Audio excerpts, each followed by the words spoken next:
Hi, and I'm Penny from Masterteach, and it's lovely to be here again on this nice day.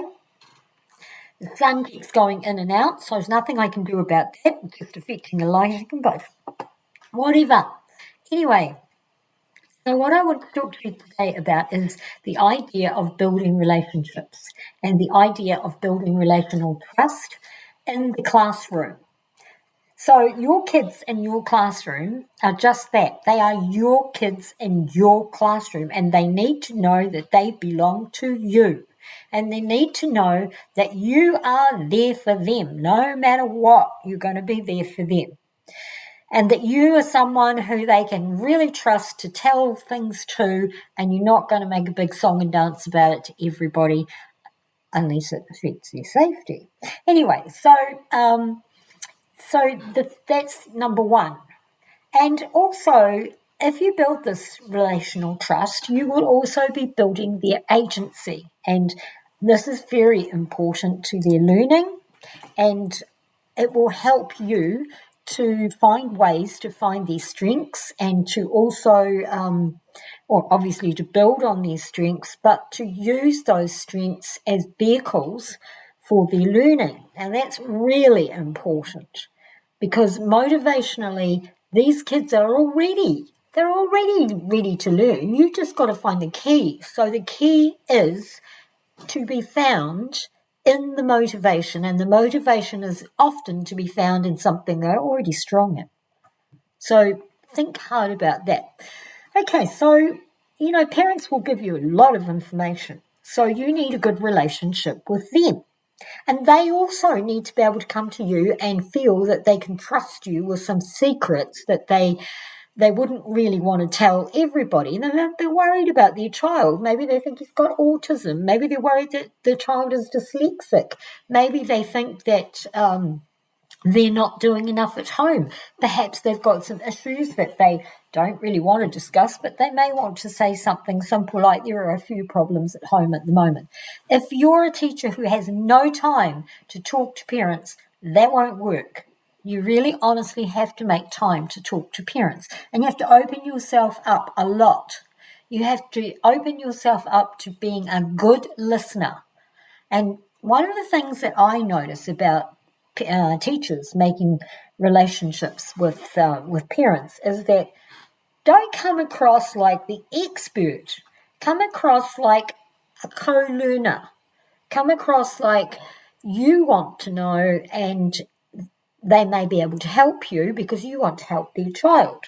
So you become part of a community of people who are actually working towards helping this child to be as successful as possible.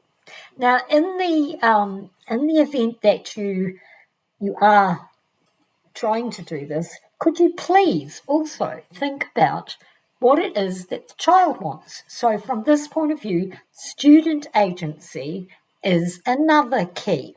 Now, parents and kids don't always agree with what is important to them, and they don't always agree with what is going to be important to that person in their life.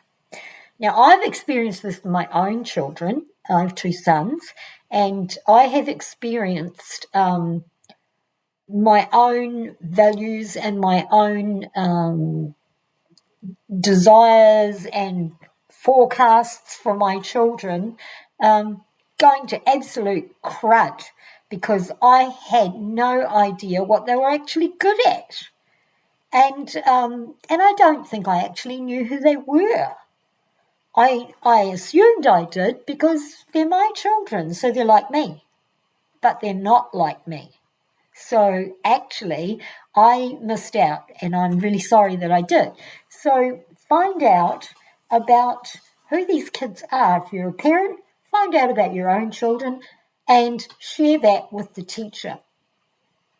Now, you may think that you are the best parent around, and you could well be a very good parent. You do not have to be a bad parent to have children who cause anxiety. What you do, in fact, if you're getting that anxiety, you're probably a really good parent. So think hard about that, and don't give yourself too much flack over it. beat yourself over the head over it. It makes you very dysfunctional. So it's much better to, one step at a time, reflect on what you think and on what you want for your children, and then find out what they want and see if the two align and work out where there are differences.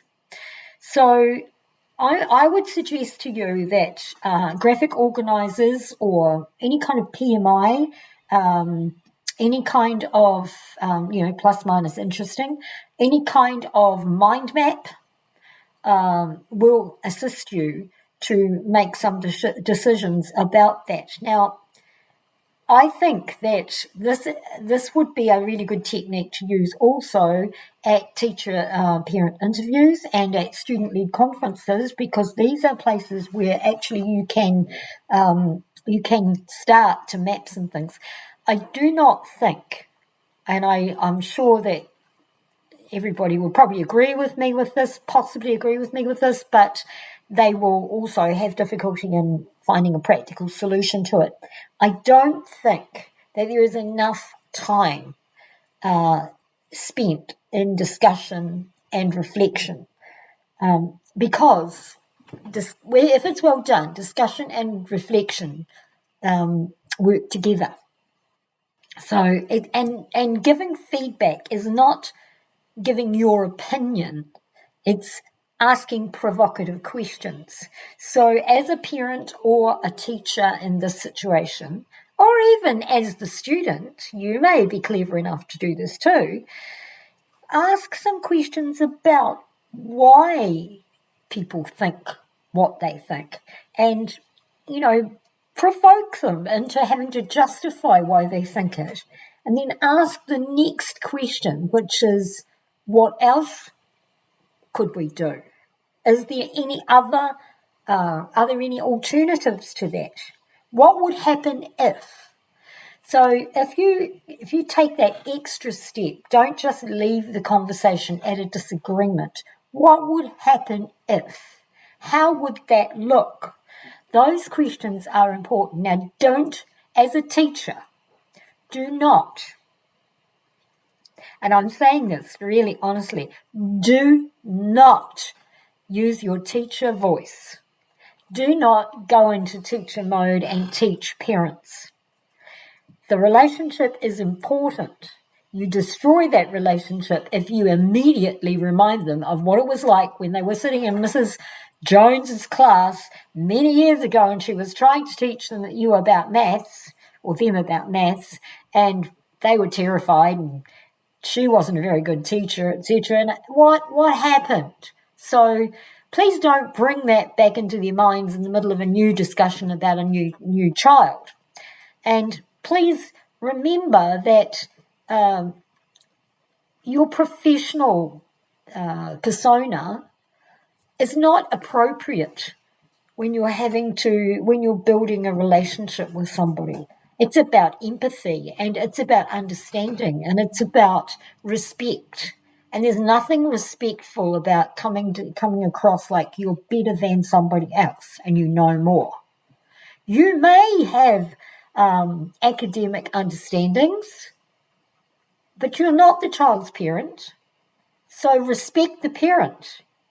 Respect their understandings. They are the ones who got up in the middle of the night when the child was 6 weeks old and was colicky or whatever.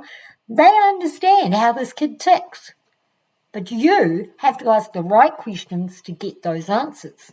And don't stop at what's happening today. Find out about what it was like during childhood. What were they like as little children? Have they changed? How have they developed? Ask questions. All right, so for today, I want to set you some homework, and that homework is, please go out and make your mind up who you're going to build a better relationship with this week. Which families are you going to build better relationships with, and which families are you going to contact? Now, I'm going to tell you right now, you'd be lucky if you can do more than 3 in a week, but try. And if it happens to be interview week, which I'm sure it's not at the moment, but if it does happen to be interview week and you want to try something like this, I'm going to ask you to think seriously about taking 3 or 4 of your interviews and talking to those parents and saying, I will do those interviews at a different time because I need more time to talk to you in a more specific manner, and make it clear to all the parents that you will contact them and talk to them more about their child if it's necessary. Okay? And if it's not necessary, still contact them because they will want to know. A very good way is one of those, the home book idea, which they use in the UK. I think that's quite a good idea. All right, so there we go. The contact book is what I meant. Okay, so that's today, and I'm trying to help you. So try and do your homework. All right, thank you very much for today. Don't forget to like and subscribe, and please come back because I'm sure we've got more to talk about. Bye.